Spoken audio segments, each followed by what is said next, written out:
大家好啊，我係吉吉，戴好安全帶未呢？我哋準備出發啦，即刻開始今期嘅吉吉半月談，睇下1月份下半月香港發生過咩事。法例規定，從1月25號開始，搭巴士都要佩戴安全帶啦，違例者最高會可能面臨罰款5000蚊，同埋監禁3個月。新法例原意係花幾秒時間就可以喺發生事故時候減少受重傷40%同死亡70%嘅風險，但實施初期，乘客表示造成有啲不便。立法會議員莊浩峰亦都有搭巴士視察新例執行情況，佢發現大部分市民都有戴安全帶，不過佢亦都話部分市民，譬如帶書包嘅小朋友比較難扣好安全帶。呢位網民就話啦，巴士個位本身都好窄，如果攞住1袋2袋或者落雨天攞住遮都幾狼狽喎。你插個位咧好難插，因為你咁樣咧可能會摸到隔籬嗰個大髀啊。仲有人驚扣咗安全帶會落唔切車添，仲有統一標準嘅安全帶唔適合小童佩戴等。大家仲要留意一點，車長提醒只係義務，大家都係要做好自己本分，主動扣返安全帶啦。有立法會議員就建議，可以喺半年後檢視成效，短程可考慮改用小巴嘅2點式安全帶。翻查資料，其實英國、澳洲、荷蘭同埋美國等國家都有相關法例，但有啲地區就豁免咗行車速度不快嘅市區路線。1月30日，運輸及物流局局長陳美寶表示，強制戴安全帶法律條文有技術不足，將完善及全面優化後再推出。講下講下，吉吉到站啦！哎呀，吉吉手短撳唔到鐘添，司機唔該等埋啊！跟住我哋嚟睇翻香港嘅新聞。日前，首宗串謀勾結外國勢力案，壹傳媒創辦人黎智英同埋另外8名認罪被告喺法庭上進行求情。除咗黎智英外，其他8名認罪被告嘅求情基本都圍繞各自嘅背景、角色，都話自己角色有限，冇積極參與。但係好似網民就唔係好認同。例如佢話咩叫做非積極參與啊？根本就係處心積慮勾結外國勢力嚟危害香港安定繁榮。又比如佢話都係老作求情，當時蘋果報大篇文章鼓吹青年上街，呢啲悲情牌同2019年黑暴時啲淒慘市民相比，點樣了結先啊？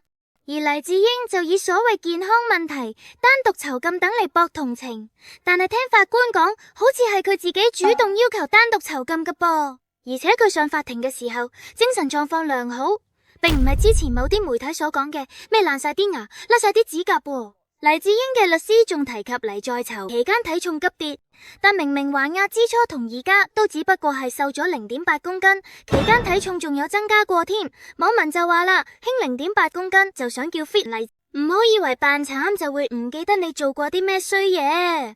而呢位網民就話佢求情即係默認咗啲罪行啦，有冇諗過俾你害慘嘅香港市民啊，而家仲要嚟開脫？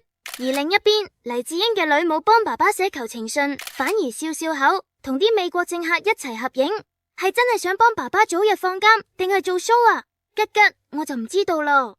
而另一宗涉及煽動顛覆國家政權罪嘅支聯會案，亦都喺1月22號開庭審訊。一開庭，作為第3被告嘅支聯會老鬼，又係律師嘅何俊仁就已經認罪，而另外2名被告李卓人同周幸彤就唔肯認罪。但係網民就話啦，何俊仁認罪即係承認支聯會係犯罪組織啦，另外2個仲想抵賴，認罪先係唯一嘅出路啊！你哋話呢班人最後會判幾耐呢？再嚟睇睇屯門，1月15號，屯門市廣場發生咗驚險一幕啊！一名男子喺超市奪取咗一把12寸嘅長刀喺街上揮舞，更一度挾持咗一名女途人。警員到場之後，果斷開槍將佢制服，成功救出女途人，而兇徒最終送院不治身亡。網民大讚香港警察果斷專業啊！好似呢位網民講，嗰2個警察果然係訓練有素啊！個犯人已經手起刀落，再唔開槍，死嘅就係個無辜女途人啊！喺警方見傳媒時，有記者質疑點解警察要開2槍？其實係咪有開2槍嘅必要呢？其實警方喺交代案情嗰時已經解釋，喺電光火石間分別由2名警員各開1槍。呢位網友講得就啱啦，當時咁緊急嘅情況，2名警員根本冇空間討論由邊個發彈，目的都係阻止人質被傷害。次日，兇徒母親同親友哭訴個疑犯好純，點解警察要開槍殺佢？而網民就唔認同啦，佢案底累累，又吸毒藏毒，有精神病，又攞刀斬人，咁都叫做好純品。據吉吉所知，呢次係香港警察使用國產手槍 CF98A 嘅首場實戰啊！呢款手槍穩定性高，換彈速度快，準度亦更高，女警員都可以輕鬆駕馭。守護社會安定嘅香港警察有咁好嘅裝備，我哋市民就更加安心啦。無獨有偶，第日又有一名男子喺荃灣一間麥當勞揮舞菜刀，好彩警察接報，迅速到場將佢制服，真係要俾個讚俾我哋香港警察啊！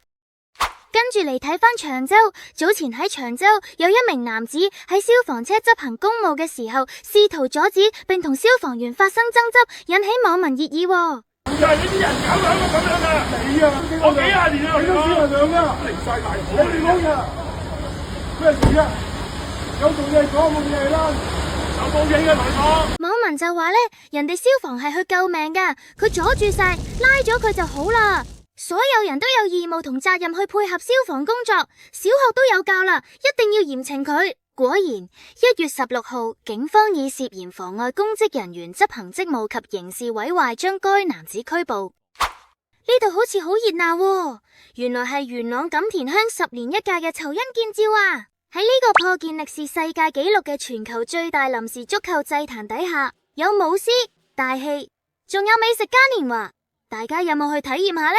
錯過咗就要等10年啊！以上就係今期嘅吉吉半月談啦，有冇邊條新聞係你最關注嘅呢？歡迎留言分享你嘅睇法，咁我哋下期再見啦，拜拜。